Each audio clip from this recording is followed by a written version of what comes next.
আল্লাহ পাক রব্বুল আলামিন আমাদেরকে আর আপনাদেরকে বানাইছেন আল্লাহ ইবাদতের জন্য। শুধু একমাত্র আল্লাহ ইবাদতের জন্য আপনারা আমাদের বানাইছেন। সুবহানাল্লাহ। ওয়ামা খালাকাতুল জিন্না ওয়াল ইনসা ইল্লা লিয়াবুদুন।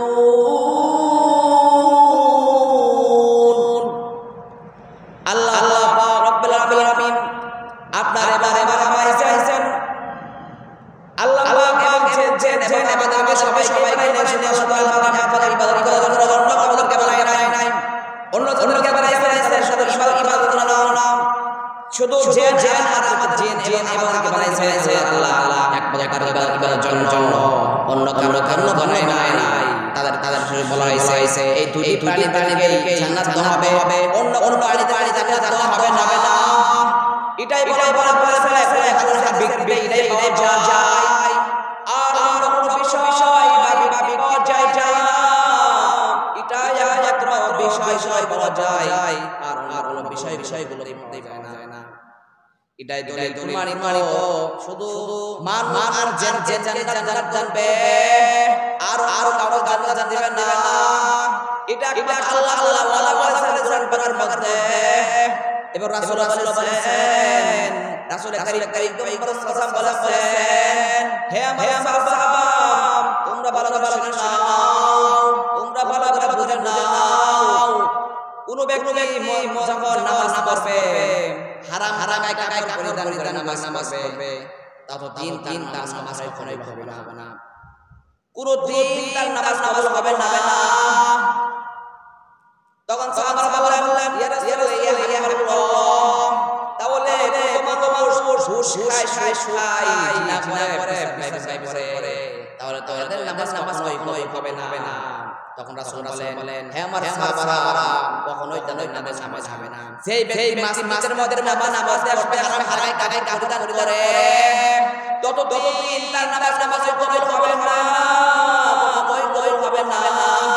এটা আল্লাহ ওয়াদা করেছেন। আমি আপনাদের দেই ও মুসলমান, আমি আল্লাহর কথা এবং রাসূলের নকল করে আপনাদের সামনে পেশ করেছি। আমি আপনাকে কথা বানাওয়ার ঘটনা বলতেছি না। ও মুসলমান, ও তোমরা মুসলমান, আল্লাহ তাআলা এই সমস্ত কথা বলে দিয়েছেন। কিছুদিন আগে ঘটনা, আমার বলল, যাও টাকা খায় এবং মুহাম্মদ সাহার লইয়া ওই গ্রাম থেকে। আমি আমার ছাত্র ভাই চলে গেলাম ওই গ্রামে টাকা পয়সা আনার জন্য। যখন আমি ছাত্র ভাই বললাম, ভাই হুজুর আমাদেরকে বলেছে অনেক টাকা পয়সা, আমি একা নাই পারবা, এই তোমাদেরকে সাথে বলেছে লও যাই টাকা পয়সা নিয়ে আসি টাকা পয়সাগুলো। এইবার সারা রওনা দিলাম। কিছু যাওয়ারে জিরাইলাম, এক একটা গাড়ি পাইলাম, বসে গল্প বলতেছি। যখন বাড়িতে আসসালামু আলাইকুম রাহমাতুল্লাহ, সালাম পরে তার কিছু পরে বাড়ি বলল ভাই কি হইছে? বললাম মাদ্রাসায় এসেছি, আপনার কাছে টাকা পাই, শুনলাম টাকা বাগানে অনেক টাকা পয়সা গুলো দিয়ে দিবে, মাদ্রাসায় বেতন হবে। তখন বলল, হ্যাঁ বেতন চলে আসলাম। আবার ওই গাড়িতে বসলাম। তখন জোহরের নামাজ হয়ে গেল। তখন হাইয়া আলাইহিস সালাম যখন বলল, আর আমি নীরবে শুনে আর আজানের জবাব যখন দিয়েছি, আমার ভাইয়েরা জবাব দিয়েছে। এইবারে ঈমান লাগলা। ওই ব্যক্তি মাসের এসে জিকির আল্লাহ জিকির ভালোভাবে আদায় করে এত সুন্দর জিকির বড় করছে। আমি ওই ধ্যান করলাম। এই লোকটি এর পরে এখন এই দিনের ভিতরে এত আমাদের ভিতরে কি করে একটু আমি ভালো কি শুনে দেখি। তখন গ্রামের লোক বলল, ভাই এই ব্যক্তি এত ভালো কেমনে? আজকে এই জোরে এত রোদ, তারপরে আমরা পারতেছে না এই জন্যটাই আছে কিন্তু নদীর কাছে এবার মসজিদ ওখানে আবার এমনি ব্যক্তি বয়া এবং শুধু আল্লাহ জিকির করছে তখন বললেন গ্রামের লোক বলল হে ভাই তুমি তো জানো না এই ব্যক্তি পাগল এ তো আল্লাহ নাম ঈমান এ কখনো আল্লাহ জিকির করে তো পাগলামি করে এর কথা বাদ দাও ওর দাঁড়ে যাবে ভাই হুজুর আপনারা বলতেছি ওর দাঁড়ে যাবে না ও একটা সুবিধা না যদি ওর দাঁড়ে দাও তাহলে তোমারে মারবে অনেক কিছু বলবে হে ভাই দিকে যাও না আমি টাকা পয়সা রাইলাম তখন বললাম দেখি আমি জিকিরটা শুনি আসলে বিশ্বাস করি না ওই যদি বিশ্বাস না হয় তাহলে দেখো তোমার অবস্থা কিরকম হয়ে যায় যখন যখন বলতেছিল তখন ছাত্র ভাইরা বলল না ভাই আসলে এই ছেলেটা পাগল এর নাম আসলে পাগল যায় মার করে আমি মনে করলাম না ভাই এ কখনোই পাগল পারে না যেই ব্যক্তি আল্লাহ তাআলা কি করে আল্লাহ জিকির করে পাগল পারে না আমি বললাম পাগল হয় তাহলে আল্লাহ তাআলার পাগল তারপরে আমি আর কথা শুনলাম না চলে গেলাম ভিতরে মাসের ভিতরে যাওয়ার পর ওই ব্যক্তি শুনে কুরআন ছুঁয়া জিকির পাঠ দিয়া আমার কাছে আসলো আমার বললে হে ভাই তুমি কোন মাদ্রাসা থেকে আসছো আমি বললাম ওই দাওয়াই থেকে ওই মাদ্রাসা আমি আইছি ওই মাদ্রাসা থেকে লেখাপড়া করি আমি মাদ্রাসায় টাকা পয়সা এই জন্য মাদ্রাসায় দান করবে পয়সাগুলো নিয়ে বাড়ির মাদ্রাসায় যাব ওই তাহলে এর কি আসছো বললাম ভাই বয়ান শোনার আমি আইছি কিছু আল্লাহ তাআলা জিকির আমার খুব ভালো লাগছে কিন্তু ভাই আমি একটা কথা বলি এই যে আমি অনেক গ্রাম লোকদেরকে জিজ্ঞাসা করলাম গ্রামের বললাম এই ভাই ঝমরে ওদের কেন জিকির করতেছে জিকির করার টাইম আল্লাহ টাইম আছে কিন্তু আপনি করার জিকির আল্লাহ তাআলার আমি যখন মানুষের জিজ্ঞাসা করলাম সবাই বললাম ওই নাম ঈমান পাগল হুজুর দেন না আপনারা মার করবে কিন্তু আপনার কাছে আমি সাহস করে এসেছি আসলে আপনি কি পাগল নাকি ভাই একটু মাইন্ড করেন না আসলে বলেন না আপনার ঘটনা কি হয়েছে তখন ওই লোকটি বলল ঈমান হে ভাই আসলে পাগল আমি কেন জানি সবাই আমার বলে আমি তবে আমার ঘটনা উল্লেখ আছে কিন্তু আপনারা জানেন না বললাম ভাই আপনি আমার লগে ভালো আছেন সবাই দোয়া করেন কয়টা ঘটনা আমি কাউকে মারি না আমারে আমারে বলে এইজন্য আমারে সবাই বলে আমি আর কাউকে কিছুই বলি না এই জন্য আমি অনেক কষ্ট আল্লাহর কাছে করেছেন আপনারা নাফরমানি করেন আমার সবাই বেয়াদবি করে আমি অনেক বেয়াদবি করে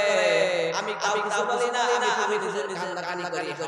ঘরে কষ্ট করে কান্না করি বললাম তাহলে ভাই ভাই তোমার ঘটনাটা একটু উল্লেখ করো আপনার জীবনে কেমন আছে আর কেন পাগল তখন ওই লোক হে ভাই বলে শুনে নাও আমি এই ঢাকায় মেডিকেল কলেজে লেখাপড়া করতাম আমি ভালো স্টুডেন্ট ছিলাম ছাত্র ছিলাম লেখাপড়া ছিলাম আমি কখনো কারো টাকা পয়সা বাইরে নাই কোনো মেয়ের সাথে কথা বলি নাই প্রেম করে নাই আমি সব সময় ভালো আপনার মায়ের দেখতে পারি না এই ছেলে সুন্দর প্রেম করে না আবার আছে এর রাখা যাবে না পাগল থাকে আল্লাহর আমি আল্লাহ যখন আমি যখন ওই কলেজে বলি তখন কিছু হিন্দুরা আছে মিরা যায় অনেক বিরহ যায় আমার লেখাটা অনেক ভালো আমি যখন কলেজ লেখাপড়া শেষ করলাম লেখাপড়া শেষ করে যখন আমি বাড়িতে যখন আসলাম আমার চাক ইন্টারভিউ দিতে যখন আমি গেলাম আম্মা দোয়ানে বলে মা আজকে চাকরি ইন্টারভিউ দেখি চাকরি কি হয়ে যায় এইবার গ্রাম চলে গেলেন ঢাকায় ওই গুলিস্তানের মধ্যে চলে যখন গুলিস্তান গেলেন বাস ভাই আমি বানায় বলছি না আল্লাহর কসম করে বলে হবে না এই সময় আমি বানায় বাস আগে এরকম করছে ওই যখন গেল ওই ডাক্তার মধ্যে গুলিস্তান গেল যাই তখন চাকরি ইন্টারভিউ দিল পুলিশের চাকরি ইন্টারভিউ দিল তখন বলল ভাই সব ঠিক আছে আপনি সব যোগ্যতা আছে তবে কারণে কথা বলি যদি আপনি 20 লক্ষ টাকা দিতে পারেন তাহলে আপনার চাকরিটা অবশ্যই যাবে তাছাড়া আপনি যাবেন হবে না কিন্তু ইমান লাল সৎ এইবার বললেন আমার এত কষ্ট করে আমার ভাই লেখা করাইছে আমি কষ্ট করে লেখা শেষ করে আমি চাকরিতে আসলাম আমি চাকরি নেওয়ার জন্য কিন্তু ভাই আমি চাকরি নিব না আমার যে চাকরি নেওয়ার প্রয়োজন নাই আমি আল্লাহ দিলাম তোমাদের এই ঘুষটা আমি পছন্দ করি না আমি ঘুষ খাবো না কখনোই ঘুষ খাবো না যখন বললেন তখন চাকরিটা নট হয়ে গেল বললাম ভাই তোমার চাকরি লাগবে না এখান থেকে চলে যাও অন্য ব্যক্তি 20 লক্ষ টাকা দিয়ে চাকরি হয়ে গেল কিন্তু ভাই বাড়িতে আসলাম আমার দোয়া করলে আমার ছেলে চাকরিটা হয়ে যায় আমি সুন্দর কি বলবো বারবার বলতে পারে আমি ঘরে বাইরে আসলাম তখন আমার আম্মাই বলে ছেলে তোমার কি হয়েছে কিনা তখন বলো না আমার চাকরি নাই তোমার কেন ওই আমি ইন্টারভিউ দিয়েছি আমার সব কিছু কিন্তু আমার টাকা চাই টাকা আমি তো পছন্দ করি না আমার গরিব চাকরি হয় নাই আমার চাকরি হয় হবে না আমি বড় আর জীবন হয় চাই পারবো না তখন বলল বাবা ধরো এইরকম ভাবে ঘটনা করে গেল চাকরি হয় না যেখানে টাকা পয়সা চাই টাকা যাবে না তুমি যদি চাকরি দাও তাহলে টাকা দাও তাহলে চাকরি দিবে যখন আমাকে এরকম চললাম বাড়ি গাছি করলাম ভালো জেনে হেরা বাড়িতে গাছি করলাম আমি যখন বললাম বিবাহ করে আমি আমার স্ত্রীকে আমি সমস্ত ঘর সব কিছু দেই টাকা পয়সা সব কিছু আমি দেই টাকা পয়সা সব দেই টাকা পয়সা আর সব দেই টাকা কমতে দেই না যত টাকা আমি সব দিয়ে দেই টাকা যত চাই আমি সব চাই পাই পাউডার দেই আমার দুজন সন্তান হলো সন্তান হওয়ার পরে আমি চাকরি পেলাম অনেক কষ্ট একটা চাকরি পেয়েছি সব চাকরি পেলাম সমস্ত টাকা আমার বাবা চলাইয়া সব আমার মায়ের সাথে জগাইয়া এখানে আবার শ্বশুর বাড়ি গেল ওই বাড়িতে যখন সমস্ত টাকা আমি যখন দিতে লাগলাম যখন কয়দিন টাকা বললাম প্রায় 1 বছর টাকা দিলাম তারপর কয়দিন টাকা দাও বললাম হ্যাঁ দাও তাহলে তোমার ঘরে করব না তোমার কিছু আমি খাবো না তোমার কিছু করব না তুমি যদি টাকা দাও আমি তোমার কিছু করব না এইভাবে বললো তো সবে ভাবলো ইমান যখন ভাবলো যে আরে আমি আল্লাহ কামাই করতেছি জাল্লা খাওয়াই দিয়েছি এই মহিলাটা তো আমার আমাকে দেখে না আজকে টাকা দাও বলেছি আজকে আমার দুয়ার ধরে ধরেছে কার পয়সা কামাই করছি তখন আমারে টাকা দিলাম টাকা ধর আমাকে ফের করে আমাকে পাগল বললেন এই ছেলেটা পাগল এই পাগলের সাথে সংসার করলাম এর নাম হঠাৎ করে খারাপ পাগল এর সংসার যায় না গ্রাম মানুষ বললেন এর সঙ্গে যোগাযোগ যাবে না এর সাথে এরকম হবে না এই পাগলকে তালাক দিয়ে দাও তখন টাকা পয়সা দিবে না এইভাবে বাড়ি বের দিলেন, বাড়ি থেকে বের করার পরে এবার বাড়িতে আসলেন। আম্মাই তাই হচ্ছে বসে আছে, কখন আমার ছেলে আসবে, কখন আমার ছেলে আসবে। আমার ছেলেকে আমার স্ত্রী নিয়ে গেল, কবে না কবে আসবে, এই জমাই তাই ভালো নাই, গাড়ি করে হাওয়ারে কান্না করে আইতাছে না, কারণে আসে না। এইবার যখন ইমান বাড়িতে আসলেন, ইমান দেখা ইমানকে অনেক হয়ে গেলেন। বাবা তুমি এতদিন বাদে আইছো, তোমার কি আমার কথা মনে পড়ে না? তোমার কি একটু মায়া না? বললেন আমি আমার কথা মায়া কিন্তু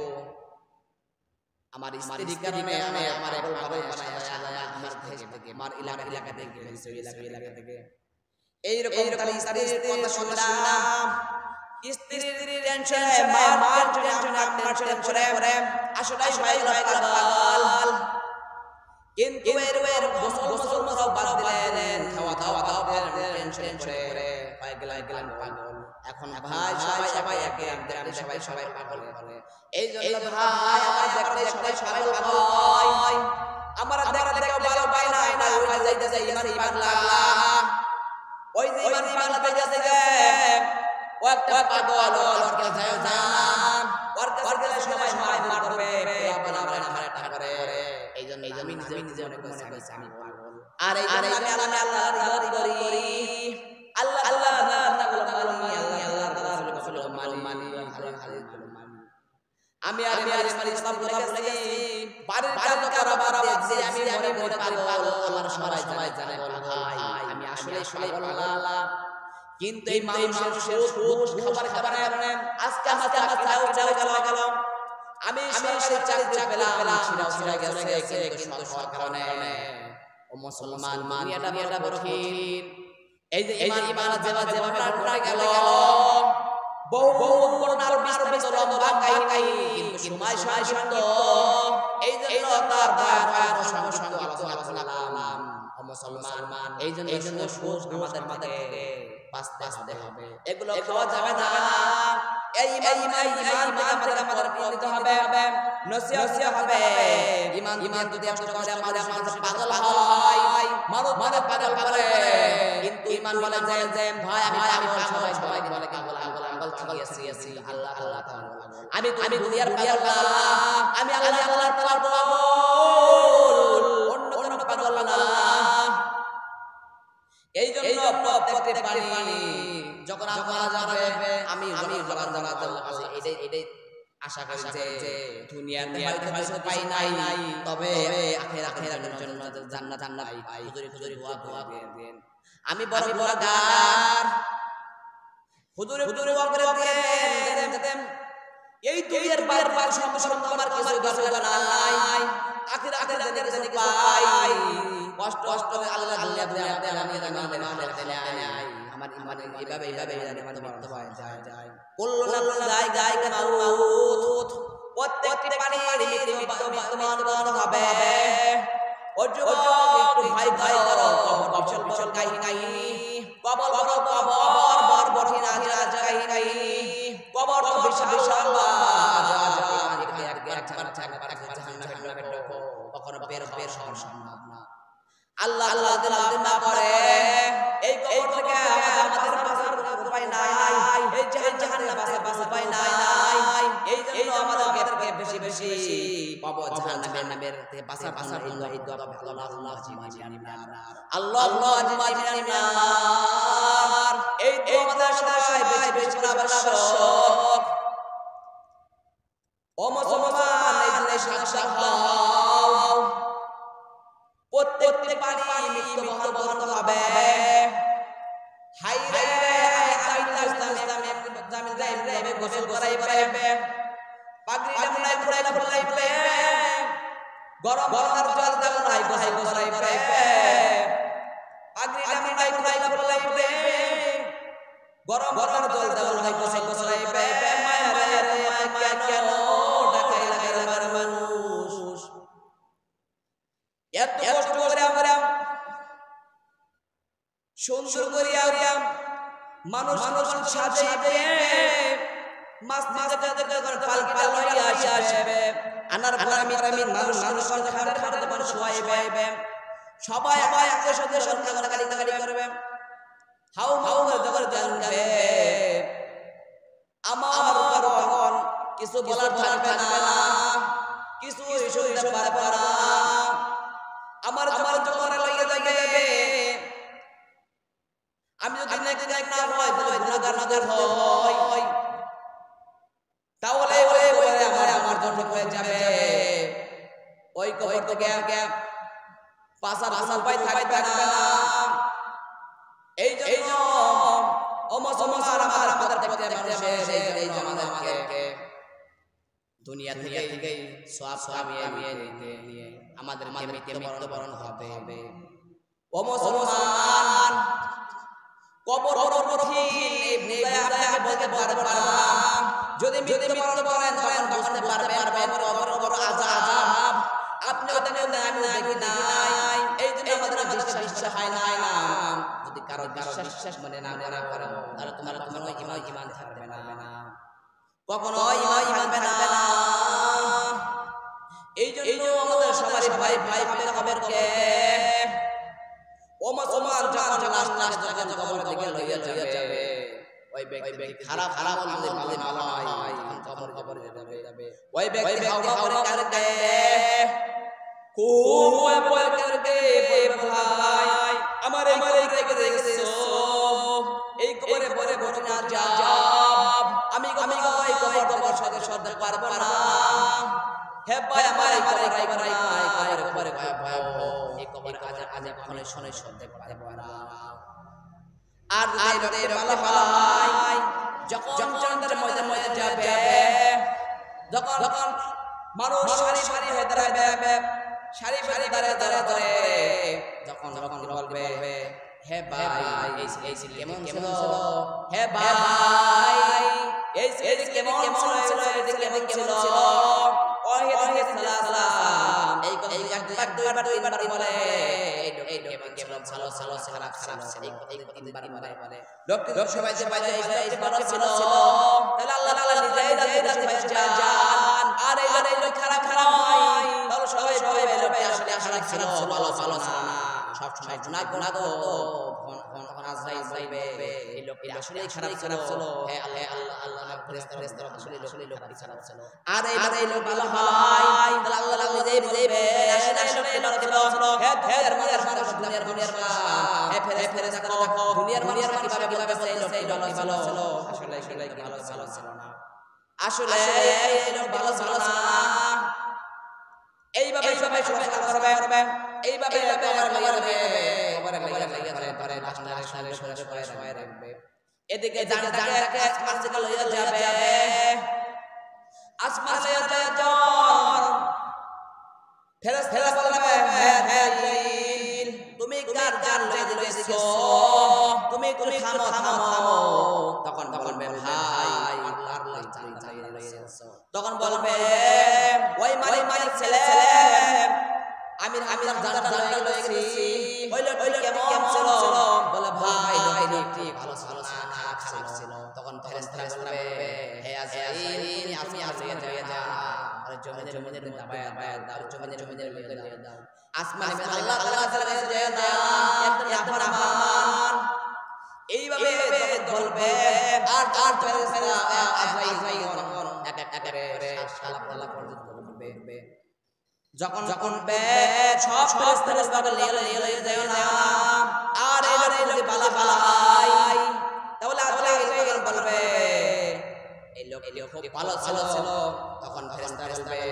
হে আজরাইল তাহলে আল্লাহর নাই যাও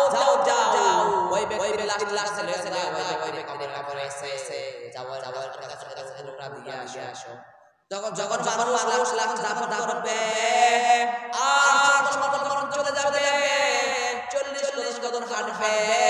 এদিকে তখন জানটাকে আজরাইল আবার তার লাশে যখন উঠাবে তখন ফেরেশতারা তাকে টান দেবে হে মানে ওঠো দুনিয়াতে করে আইছো সব কষ্ট উত্তর দিবে